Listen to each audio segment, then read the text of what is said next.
a very affordable price. And this is how we start at the program. All right, thank you for your time. You can watch us live across our social media platforms. We are streaming this broadcast live on EBN TV. Our SMS feedback line is open as well, 23059. Let's get this show started.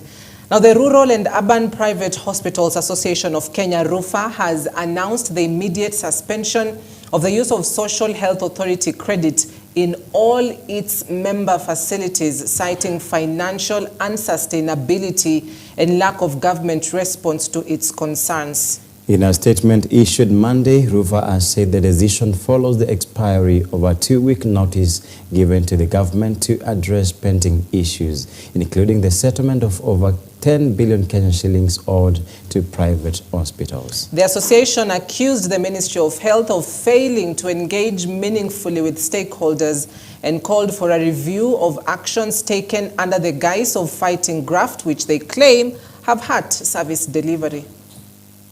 Emergency services and some critical services, we will not be extending credit to SHA.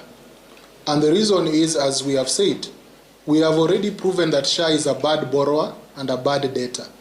This was anybody who knows that when you are being conned by someone, you must draw the line at being conned. So SHA has already received credit from us as hospitals worth 76 billion. Surely, how much more credit does SHA want?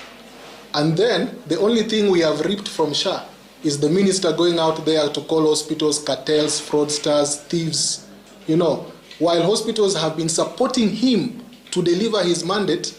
All he does is call them thieves and cartels. So we have said enough is enough. We are not going to be extending credit to ungrateful people who have proven themselves to be unable to meet their obligation. And of course, we'll be expounding a little bit more on that on the newspapers. It is one of the stories that has made headline this morning on the Daily Nation, so stick around for that. Now, civil society activists have issued a strong warning to members of parliament and senators against any attempt to extend presidential term limits without a public referendum. In a statement to the press, the activists argued that the term limits are cornerstone of Kenya's democracy and cannot be altered through a parliamentary process. They criticized Parliament for failing to enact a referendum law despite having had more than 15 years to do so. The activists also voiced opposition to the Constitution of Kenya Amendment Bill 2024, which is currently before the National Assembly. Now, this bill seeks to entrench the National Government Constituency Development Fund, NGCDF, the National Government Affirmative Action Fund, NGAF, and the Senate Oversight Fund into the Constitution. We wish to inform Kenyans that the term limit cannot be extended without a referendum, and yet the same parliament has not enacted a referendum law for the last 15 years.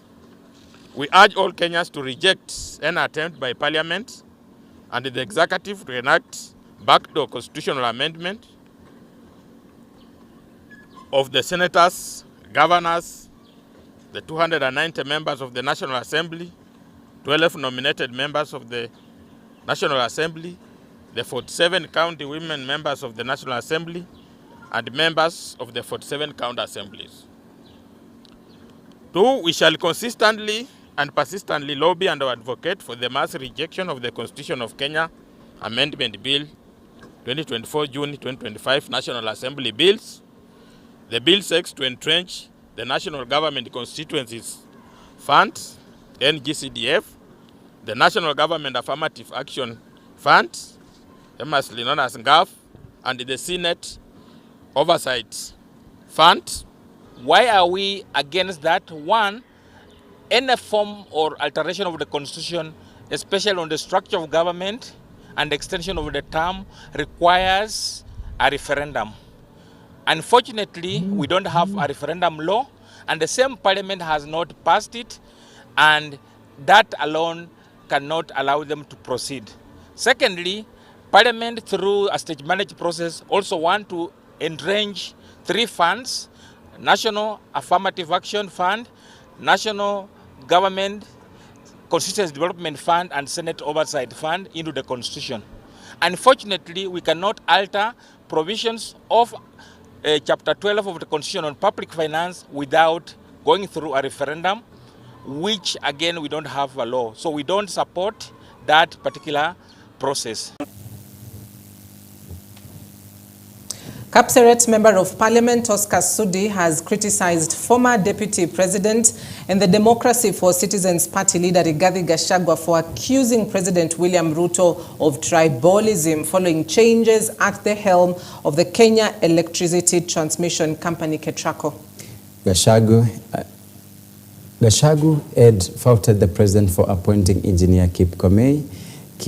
Kibias as the new KETRACO boss while dismissing Dr. John Mwoki Mativo, whose tenure was cut short less than 2 years after his appointment. The former deputy president alleged that the move was tribal and intended to favor individuals from the president's community. In a sharp rebuttal, Sudi dismissed Gachagua's remarks, accusing him of being the one promoting tribal politics. The Kapseret legislator defended the president's decision, saying appointments should be based on competence and the ability to deliver, not ethnicity.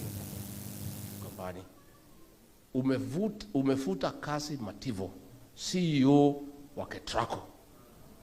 Umeweka Keboi, mtu ya kwenu. Adenu unakuja hapa kusomea Wakamba, kusomea viongozi hawa, na unakuja tu kuwachekelea. Ni madharau si madharau? Why couldn't you wait? Kwanza ukuje ufute huyu Mativo kesho. You don't sack him the same day you are coming to Machakos. And then wewe unaita sisi wa kabila. Why didn't you look for another Kamba? Hata uliza Kawaya hawa vibaraka yako. Kunaweza kosekana Mkamba moja? Akuje engineer asaidie pale. Umeweka mtu ya jamii yako.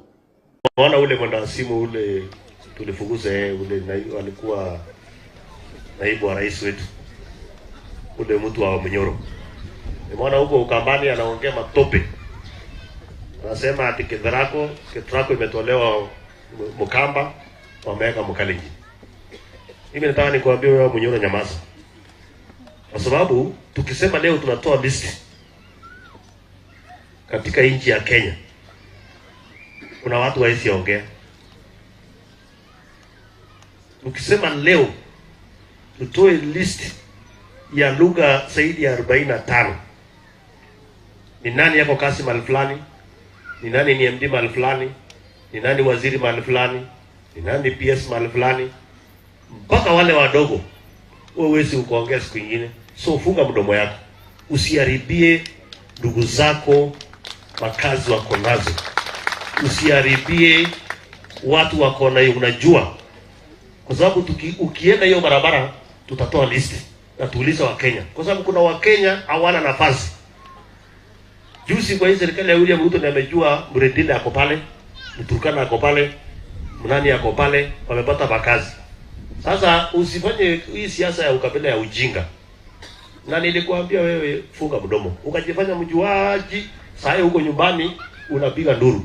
Na utapiga nduru 2032, utapiga nduru 2042, mpaka uzikwe au uwezi ongoza inji kwa sababu wewe ni mkabila mchafu sana. So wewe funga mdomo. Tukiweka listi hapo kuna watu wataumia.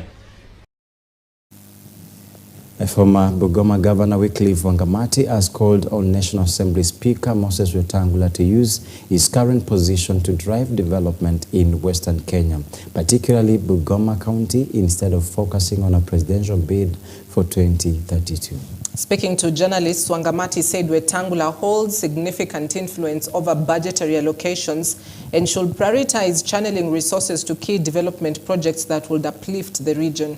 The former governor further urged that Bungoma politics be delinked from partisan interest, arguing that political divisions have slowed down development in the county for many years. He encouraged residents to be more vigilant and informed when voting in future elections. The total projects that the president spoke about, Zamranga, was 25 billion Kenya shillings. Sasa, wewe mara mingi unatuambia kwamba hii Bungoma County ndio ilifanya rais akakuwa rais. Sasa hizi tuambie kwa budget ya development 700 billion haionekani. Hakuna kitu umeletea watu wa Bungoma hapa. Most of these projects zenye mnatembea nazo hapa Bungoma ni projects zilianzishwa na Wycliffe Ofolo Wangamati. Wewe ukiwa speaker, third in command, hata huwezi tafuta kwa hiyo budget bilioni 10 peke yake uletee watu wa Bungoma kila mwaka. Sasa hizi ameanza kutuambia tukae tuongoje mpaka 2032. We give him another 7 years on top of the 35 years that tumempatia. Kama mnataka maendeleo hii Bungoma, because I worked with this guy. Nimeona vile nimekuwa county, nimeona vile MCAs wa Ford Kenya wana behave. Sasa hizi nimetoka county 3 years, nyinyi wenyewe mnaweza jitambulia hakuna kitu inaendelea katika county ya Bungoma. So nataka kuuliza watu wa Bungoma that come 2027, tafadhali, kama tunataka maendeleo hii Bungoma, Ford Kenya must go. Na sasa nimeona juzi tena madharau yenye speaker ako nayo, anatuletea ndugu yake asimame ugavana hapa Bungoma. We are saying clearly that sisi kama wana Bungoma, maneno ya monarchy, maneno ya kingdom, maneno ya project ya Ford Kenya hatutaki hapa Bungoma. There is a by-election ya Chwele Kabuchai coming on 27th of November, na tunataka kuuliza watu wote wajitokeze, kwa sababu hatutaki mtu kwanza kututisha using threats, using violence, using intimidation kwa sisi tuweze enda tukapigia mtu mwenye tunataka kura. We will be there to campaign, and we want to encourage every single person that we must go and exercise our democratic rights the way we should. Litein Boys High School in Bureti constituency, Kericho County, has been closed indefinitely following a violent night of student unrest allegedly sparked by the denial of permission to watch a highly anticipated Arsenal versus Manchester City derby match. Manchester City derby, the Sunday night chaos left extensive damage to school property, with students vandalizing dormitory windows, classrooms, and sections of the dining hall. Desks were overturned, books scattered, and light fixtures destroyed, disrupting normal learning activities.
All right, to the newspapers, but before that, you know, Jeff, it's a little worrying.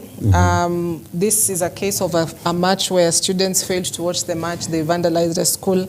We had a story yesterday where a match between Manchester United and Chelsea caused one person to kill another because of a disagreement that erupted from watching that game. This is a bit risky and dangerous, and I'm using the two words because now watching football or any kind of game should be a hobby or a part-time activity whereby you feel that I'm tired and I'm supposed to be overbeat to make sure that I'm relaxed. And taking this from, I think we had, what do you call, the games that come maybe after 5 years. The World Cup? The World Cup, yes. I think 2012 or 2011 down there. I don't remember exactly which year, but between the 2 years, around Kasarani, or not even Kasarani, but around Kawa, Wendani. These people, I think they had bet, and the question was, suppose I don't win. So one team won, and the other one lost. So someone came over the other, and it was death reported because of football or because of games. So to what is happening, what happened to Litein Boys on Sunday? I think we need to have control when it comes to this. Yeah. And I visited a school on Sunday, and I found some teachers marking exams and still watching ball on a very big projector like this one here. But that is a bit controlled. But now I would like to suggest that if you have to leave students for watching football because they have to be in big teams or in big numbers, I think they have to be controlled, because I don't think how you erupt into vandalizing school property or institution property because of just maybe chaos that erupted from saying or chanting that my team is winning, your team is winning, or what, something of such a sort. So I think there need to be a kind of a control from the teachers maybe. And if they are in a certain hall, there need to be a teacher on duty observing what they are doing. Well, we hope that, you know, they'll settle the issues and we can just see an end to, you know, chaos or deaths caused due to a football match of guys who are actually in another country. And so you're it actually doesn't not make any sense. playing. Yeah, you're not part playing, of that. You're not part of the team. They don't know you specifically. So we just need to control our emotions a bit. Sure, However, now to the Daily Nation. Teachers, police face SHA medical crisis, healthcare in turmoil as hospitals affiliated with the Rural Urban Private Hospitals Association, RUFA, have warned they will not treat teachers and police officers when they transition from their current insurer to SHA in December, citing raising debts. The private hospitals are already demanding cash upfront from other patients using the SHA cover over similar failure by government to settle their claims. And this will link it, of course, to the first story that we did this morning. On the RUFA team, who have now ceased to offer services under SHA until the government settles a 10 billion shillings debt they owe to these hospitals. Now, these are private hospitals, not all, but select private hospitals which have registered under RUFA. And so if you're a part of this hospital, you're likely now to start paying cash other than having SHA settle your claims. And at the same time, teachers and police as well face a turmoil come December, because we saw teachers who met the president, was it a week ago? And then in between the week, the president said there were plans to now have teachers moved to SHA in this new plan by December. And so they're likely not to face any medical problems. So this adds more onto the problems within the health sector. And I've been questioning or even asking why we had to shift so indefinitely from NHIF, which we know has been working. And I remember starting paying for NHIF, we used to pay like 200 or 250 200 shillings somewhere there. And now we shifted so drastically, or even we did not expect the transition of the movement or the transfer from NHIF to SHA, which we are very sure NHIF has been working for a very long time.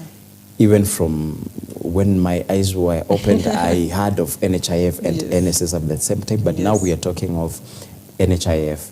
Now we've moved to SHA, and when you listen to some people, you'll hear that SHA is working, SHA is working. But when we come, I don't expect that such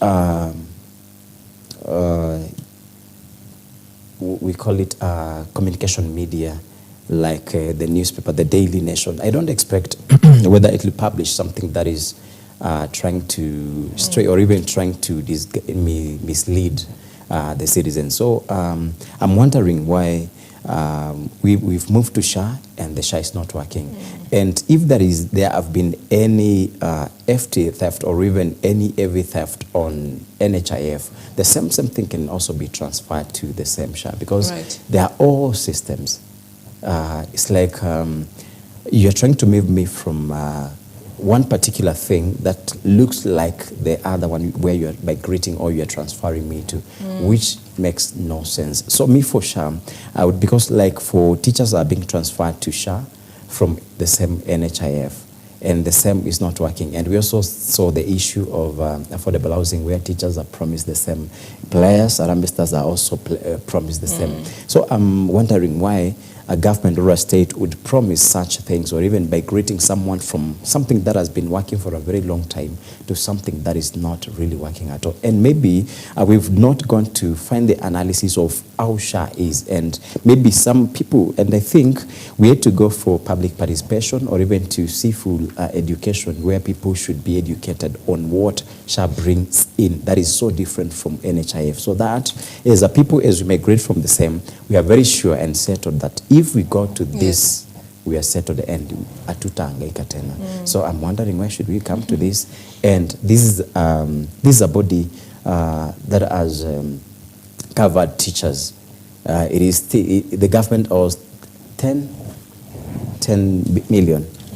10 billion shillings. 10 billion shillings. Yeah. So do you think this body will still be giving services to the teachers after such a right? I mean, it's a huge burden. I can imagine on the desk of the Ministry of Health. But at the end of the day, if you're having 1,100, 1,300, or even 500 shillings deducted from your salary, and it goes to a health insurance, you expect that you will get those services.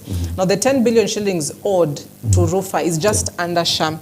Under the defunct NHIF, 33 billion shillings. So in total, 43 billion shillings is supposed to be settled to RUFA. If not, well, more services will not be accessed. I think we also shift or pose a question to our audience.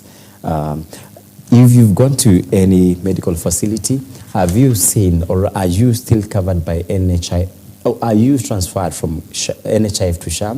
And have you seen SHA work for you as SHA covered any of your debts, medical debts? And if yes or no, let's know your experience through our SMS line, that is 23059, or our social media platforms. Thank you. All right, now also top of the page, Raila, no deal on Ruto re-election.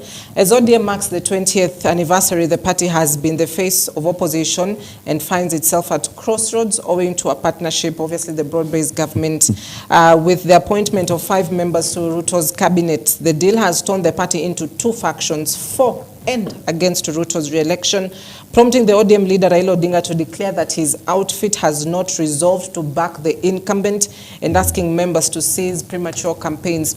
Now, this is about to throw the political landscape to a whole new level of drama because the broad-based government, essentially Ruto, is expecting or hoping that the ODM party will back his re-election. Yesterday, Raila Odinga outrightly put it that ODM is going to field a candidate come 2027 in the elections, whether it's presidency or any other seat that runs down. So the question now is Raila backing out of this broad-based government in a very dramatic way? I'm still, I always are suspicious about what maybe Baba is always talking about when it's come to politics. And I think I was doing a conversation with someone and they said that power is bigger than money. And before we move further, there is a story, I want to paraphrase it. Ruto was saying that the reason as to why is conjoined with Raila in this government, the so-called broad-based government, or others are calling it bread-based government, whichever you call it, it's all upon you. It's your own opinion, as we respect what your views are. And Ruto was saying that the reason why I'm working with Ruto is with Raila is that the views he has, the development mindset for this country that he has, and the agendas that he has for this country is the same that he has. And I'm wondering, before Ruto and Raila were all candidates for 2022. They were candidates for presidential seat 2022. And now I'm wondering how Ruto pocketed Baba to come to a point. And there are 2 different, actually there was a very big drift between Ruto and Raila. There were no understanding at all. There were no mutual understanding that we are going to the same political direction. But now you see they are in the same docket, or even a pocket whereby they are speaking the same, from the same space, they are speaking the same, agendas are the same. So now, does it look like a confusion or a kind of a convincement from Ruto that I am working with Raila because we are focusing on the same, our determination is the same? So this is to me, and the Kasmola line here is saying that there is no deal on Ruto re-election, and he's still clinching on the same Ruto. So this is to, I think it's a way of these guys whereby they're still working behind bars to, at the end of maybe this tenure, the 5 years, Ruto's tenure, this is to me, they'll come and shout, Ruto, 2027 up to 2032. So I'm not convinced that this headline or this segment from Raila is true, because I don't want to say that, because it is something said that trying to call Raila a political conman. A political conman to mean that I may show people or my following that I'm going this direction and they follow. You can look at the kind of demonstration that Raila has been staging all along, and the young people has been following, trying to vandalize people's properties here and there. But at the end of the day, there is a saying, I don't want to paraphrase it because it is so deep in our language. So if I do it, maybe we may not understand. But after I pick what I'm supposed to pick, I just leave you suffering. So we may not try to understand or even get in line with the small headline there, that Ruto, they are not on the same deal. And you can see that they are talking of the same issues. And again, we can also look at the issue of Adani. Yeah. Raila was trying to support it. The other time it's like you are trying to defend and attacking at the same time. So to us, or even not to us, but to what we understand from the headline is that, I also put it again, make use of your vote. All right.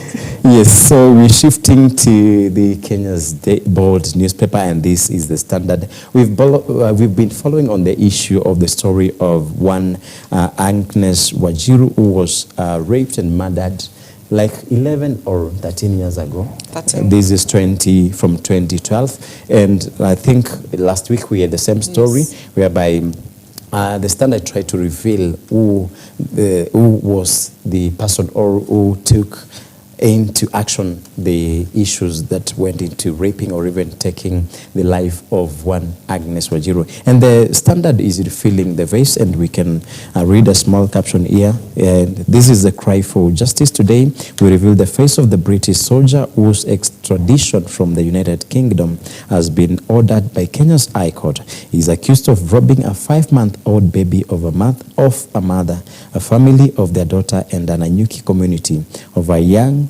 woman who lost her life at just 21. Agnes Wanjiru's spirit still cries for justice, and a major obstacle is the lengthy UK extradition process that is tied up in courts and the Secretary of State. But the first step lies with Kenya's Director of Public Prosecutions. Yes, so since we had this story last time, and this is the phase of one RJ Prukis, who was the key suspect. And now I think, because it's a kind of a revelation, we can see very clear that this is the person who took into action what happened to one Agnes Wanjiru. And she was a very young girl at the age of 21, whereby she was raped, killed, and a baby, a 5-month-old baby, was stolen by the same guy. Is it true? Is it true? No, I don't know. You tell us. It is true from the story, because it's a revelation of what maybe has been hidden from the eyes, from the knowledge of the people who have been following, or from the audience, or from the citizens. And because this is an issue that took place in Kenya, this is something that has been so serious, and we've been wanting to know what are the rights, and when will the rights be served for one Agnes Wajiru?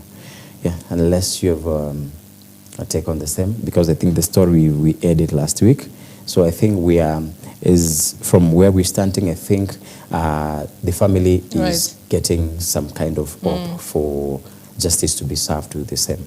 Right, and the revelations will just be perhaps a hope of glimmer for the family to be able to get justice. This is a story that is very active in court, so we would want to delve into the details of it. However, to just put into perspective that there's so many stake. I'd say it's a high stakes case, which would also determine perhaps some of the diplomatic relations that we have with the United Kingdom. But at that point, at the end of the day, it's all about justice for this family, because the officers were in Kenya on a mission, and then something went wayward. And so we need to understand what exactly happened and who was responsible, and justice is brought, because this is the Kenyan soil. That is where the crime happened, on Kenyan soil. And so it is expected that justice will be served on Kenyan soil.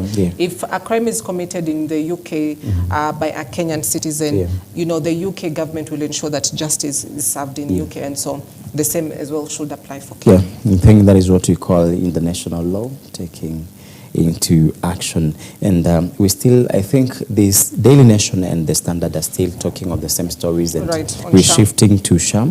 And SHA crisis leaves patients stranded nationwide. And I think I want to read something from exactly what was from Daily Nation. These most private hospitals suspended services under the Social Health Authority, SHA, over 75 billion Kenyan shillings and paid reimbursements, leaving patients stranded. Many seeking care were turned away after facility reviews to accept SHA cover.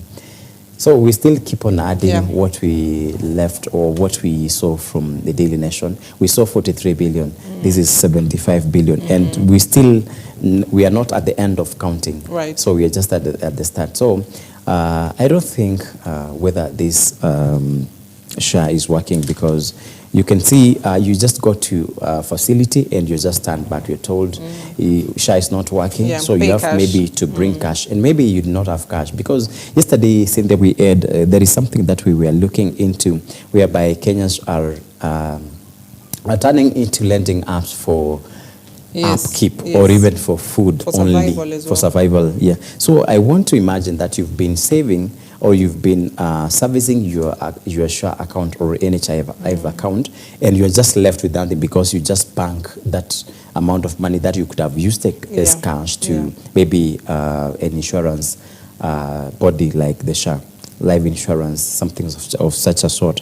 And at the end of the day, you find that when you go to the facility, you're told SHA is not working. And you are very sure that maybe you've been up to date with your payments, maybe for like 1 year. So I think after you pay SHA or NHIF for 3 months, you're active, you'll be able to access the services.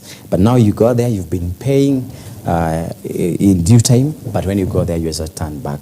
So I would think that these people take care of it. It's you know, health is a basic, I'd say, necessity for any human being. For you to just access medical services, that's a basic necessity. And it's up to the government to ensure that they can do their best for you to access medical services in hospital. Now remember, SHA is part of the Social Health Insurance Fund, SHIF. And under SHIF, you've got the primary health care, you've got the Social Health Authority, you've also got the critical care and illness. And so essentially, do not just focus on SHA, focus as well on the primary health care, focus as well as on the critical care, so that, you know, if I need services on my critical illness, I'm going to get it under the Social Health Insurance Fund. So it's a broad aspect of health, but the focus, of course, is on SHA, but it's quite a broad aspect of SHIF. This is what we call password or crossword. The one you find in a newspaper, you have to fill in. So the standard is still, I think we just need to read the headlines, because this issue of SHA, I think, is taking top page, and I think the second page of the standard, because we're still seeing cash-strapped hospitals turn away the poor amid SHA crisis. So we're still seeing poor in such a sentence. This is to mean these poor people have been paying SHA, but they can't access the services. So the same thing goes to confusion grows as hospitals split over SHA suspension order. So SHA is in the brink of maybe death or collapsing. Right, I wouldn't call it death or collapsing, because this is a system that has been in place for a year. And so we should have gotten over the teething problems as of now. But if we haven't, then it's a matter of readjustments of policies, because if you listen into, I believe it's Dr. Andrew, the chair of the Rural Urban Private Hospitals Association, who also pointed out this lipa mdogo for SHA, and says it's not really sustainable, and it's going to put more Kenyans in debt. So if you've got stakeholders who are giving in their views on just what needs to be amended, because health is a stakeholder institution. It's not just about the government. You've got private hospitals, you've got public hospitals, you have doctors, you've got patients, you've got, I'd say, financiers and sponsors and investors. You need their views to be able to put up policies that will make everybody comfortable. I'm not saying you're going to make everybody happy. You just need to have a working formula. Yeah, sure. And the reason as to why I say it's about or very close to collapsing, I do not mean it should collapse, but we need to have services that are working for this country. Right. But I'm saying that because maybe for like the whole of this year, we've been still, everyone has been complaining about SHA. So I think a lot of a bigger action and a very strict action should be taken to make sure that the services that are under SHA transferred from NHIF should still be working. And I read this and we just quit the newspaper review because of the interview that is incoming. So we've mass death in police cell clocked in mystery. So that is from page 3 of the Standard. And we have the story of Robert Burkis from Warmedic to prime suspect in the murder of Wajiru. You can do the same or read the whole story from page 4. And our president is in US. Yes. And Ruto walks freely in tidy New York as chaos reigns in streets of Nairobi. What an irony in our political governance and leadership. That is how we come to the end of this program, the newspaper review here at EBN TV, transforming your world. Or Cindy, you had something to talk about our president in you leaving your house in. No, I did not. Okay, now we could have used some proverbial manners to make sure that we address that, but it's always good to make sure that your place is tidy as you move to other places, making sure that as you make bilateral arguments or communications when it comes to business and state-to-state deals, you have to feel that your place is a bit at peace. All right. We take a quick break, but when we come back, stick around because we have an engaging conversation on first aid tips for beginners. You will find yourself in situations where you have to give first aid or something has happened and you're the first person who's close to that. So how do you respond? So we'll be having that conversation in just a bit. We'll also be showing you basic things that you need to do when you get yourself in this situation. So stick around, don't go too far. That's great. And thank you for watching. Keep following us through our social media platforms. Any comment, any complaint that you have, let's have it through our SMS code, that is 23059. I'm JKS from Morning Life. Have a good day.